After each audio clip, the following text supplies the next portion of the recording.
Jangan lupa subscribe YouTube channel Metro TV News dan jangan lupa nyalakan notifikasinya.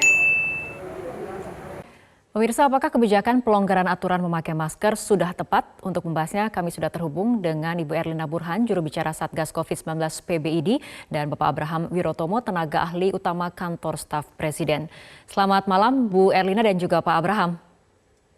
Selamat malam, Fitri. Baik, kita awali perbincangan dari Bu Erlina terlebih dahulu. Bu Erlina, bagaimana IDI merespon kebijakan pelonggaran aturan penggunaan masker di luar ruangan ataupun di ruangan terbuka ini? Ya, saya kira karena sudah memang terjadi penurunan kasus yang signifikan dan juga terlihat bahwa grafik atau jumlah kasus harian kita itu melandai dari hari ke hari, dan karena saya bekerja di rumah sakit, saya juga tahu dari teman-teman yang lain bahwa memang pasien-pasien yang dirawat di rumah sakit sudah jauh berkurang, bahkan ada yang sudah tidak lagi merawat pasien, sudah 0 pasiennya. Saya dari Rumah Sakit Persahabatan, rumah sakit besar rujukan COVID, kami hanya punya pasien 1 atau 2 saja per harinya. Dan juga angka yang meninggal juga turun drastis. Saya kira kebijakan untuk pelonggaran tidak memakai masker di ruang terbuka ini kita setuju saja. Karena artinya dilihat dari indikator penanganan pandemi. Ya, Bu Erlina, artinya dilihat dari indikator penanganan pandemi COVID-19 di Indonesia memang sudah memungkinkan kebijakan ini diterapkan di Indonesia, seperti itu? Betul, tapi ingat ya, ini di ruang terbuka. Nah, ini jangan sampai salah, karena masyarakat Indonesia itu senang hanya membaca judul bahwa boleh tidak pakai masker atau membaca awal-awalnya saja, padahal kan pemerintah mengatakan ini kondisional. Di ruang terbuka yang tidak ramai boleh tidak memakai masker, ya. Tetapi di ruang tertutup tetap memakai masker. Di public area, artinya apa? Di public area, di tempat-tempat umum itu ada keramaian, di situ tetap memakai masker. Dan orang-orang yang komorbid, artinya apa orang komorbid ini? Orang yang sangat rentan karena sistem imunnya turun, rentan untuk terinfeksi, tetap pakai masker. Kemudian juga dikatakan orang yang batuk pilek yang kita nggak tahu apakah dia mau sakit COVID atau sakit yang lain yang tentu saja menular dari saluran nafas, tetap pakai masker. Ini harus disimak oleh masyarakat. Lihat, dengarkan narasi ini dengan utuh. Jangan hanya mendengar depannya saja ini ya. Bahkan ini juga judulnya Metro TV juga kan penggunaan masker dilonggarkan gitu ya. Padahal harusnya dikatakan di ruang terbuka yang tidak ada keramaian. Jadi kami dari PBID dan dari tenaga medis tidak masalah dengan pernyataan ini dan pelonggaran ini. Kami setuju. Oke, baik. Nah, ini mengenai komunikasi, Pak Abraham. Bagaimana membangun komunikasi ini agar jangan sampai masyarakat ini percaya diri yang terlalu berlebihan sehingga kemudian abai terhadap kondisi kesehatan, kondisi di sekitar, mengenai protokol kesehatan yang harus diterapkan untuk syarat ataupun kategori-kategori tertentu, Pak Abraham. Ya, saya setuju ya apa yang disampaikan Dr. Erlina, bahwa masyarakat terus harus diberi edukasi, sosialisasi. Namun kita juga melihat bahwa masyarakat kita ini semakin paham terkait COVID, apa gejalanya, apabila bergejala harus seperti apa. Dan tadi sebagaimana ditampilkan oleh Metro TV, banyak masyarakat juga sudah menyadari pentingnya menggunakan masker. Nah, kebijakan melonggarkan masker ini bukan berarti masyarakat tidak boleh menggunakan masker. Dipersilakan saja apabila masyarakat tetap ingin menggunakan masker. Namun pemerintah pada khususnya Satpol PP dan TNI Polri tidak perlu lagi melakukan razia-razia di tempat terbuka untuk memaksa masyarakat menggunakan masker, karena sebagaimana yang disampaikan Bapak Presiden bahwa situasi pandemi COVID ini sudah semakin terkendali. Apabila kita melihat data-data yang ada dari angka kasus, positivity rate, reproduction rate, semuanya itu selama 9 minggu, Mbak. 9 minggu itu kondisi kita aman dan terkendali. Jadi setelah 1-2 minggu kita mengalami Idul Fitri, masyarakat berkumpul dan mudik ya, ketika Lebaran, ternyata 1-2 minggu ini kondisi masih terkendali.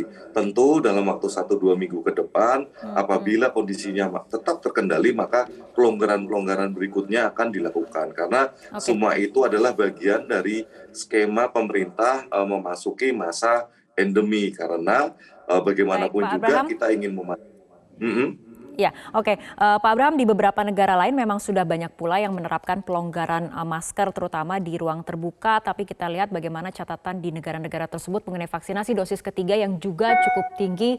Nah, ini bagaimana Pak Abraham? Ya, untuk capaian vaksin sebenarnya kita cukup harus berbangga diri ya Mbak ya.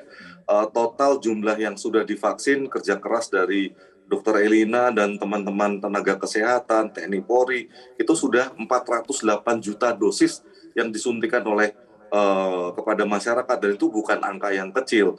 Dan target yang diberikan oleh WHO itu kan 70% dari populasi. Saat ini untuk dosis kedua kita sudah mencapai 166 juta masyarakat yang sudah mendapatkan dosis kedua, dan ini artinya sudah 61%. Jadi tinggal 89% lagi. Nah, pemerintah optimis di tengah tahun akan mencapai target ini sehingga kita semakin yakin untuk memasuki masa endemi. Karena kalau lihat survei kepuasan kinerja pemerintah terkini, Mbak, itu menunjukkan survei yang dilakukan pada tanggal 10 dan 12 Mei, tingkat kepuasan masyarakat itu mencapai 75%. Ini tertinggi sejak survei kepuasan kinerja dilakukan. Mengapa survei kepuasan ini tinggi? Saya yakin masyarakat juga bisa melihat keberhasilan kita bersama. Saya nggak bilang keberhasilan pemerintah, Mbak. Ini keberhasilan kita bersama dalam bergotong royong mengendalikan COVID-19 sehingga perekonomian kita juga terjaga, Mbak. Baik, kita kembali ke Bu Erlinda. Bu Erlinda, catatan terakhir dari ID seperti apa, terutama mengenai adanya rencana-rencana pelonggaran aturan masker ataupun peraturan lain berikutnya ketika kemudian situasi beberapa minggu ke depan dirasa bisa kondusif. Catatan khusus dari ID lagi seperti apa? Ya, jadi memang situasi kondusif dan kadang-kadang sangat dinamis ya. Kami mempercayakan kepada pemerintah untuk mengambil kebijakan yang tentu saja menjaga masyarakatnya ya.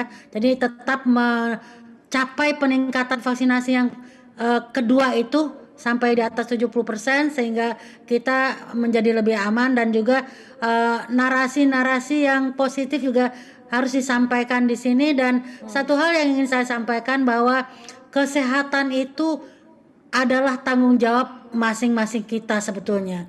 Walaupun pemerintah melakukan pelonggaran-pelonggaran, tetapi kalau kita merasa pada situasi tertentu kita tetap harus memakai masker, saya kira seharusnya kita pakai masker. Jadi ingat, sekali lagi bahwa kita jangan seperti sebelumnya lebih fokus kepada pengobatan atau kuratif.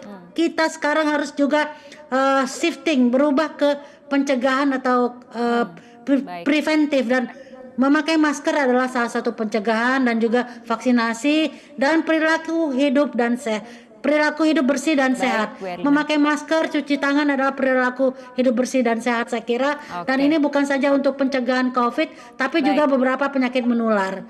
Jadi contohnya dikatakan orang batuk pilek pakai masker dong kalau berada di lingkungan yang lain. Dan sekali lagi kalau di keramaian, baik di dalam maupun di luar, tetap pakai masker. Walaupun dikatakan di luar sudah boleh tidak pakai masker, ingat bahwa untuk sehat itu juga tanggung jawab masing-masing. Dan sudah ada memakai masker juga tidak dilarang, diperbolehkan. Bu Erlina, sudah ada kebijakan masker, ini. Tapi pakai masker tidak dilarang. Demikian. Sudah ada kebijakan pelonggaran aturan memakai masker terutama di ruang terbuka, tapi kita harapkan masyarakat tetap kemudian memiliki kesadaran diri untuk menjaga kesehatan. Seperti itu ya. Baik, terima kasih Bu Erlina dan juga Pak Abraham telah berbincang bersama kami malam hari ini dalam Prime Time News.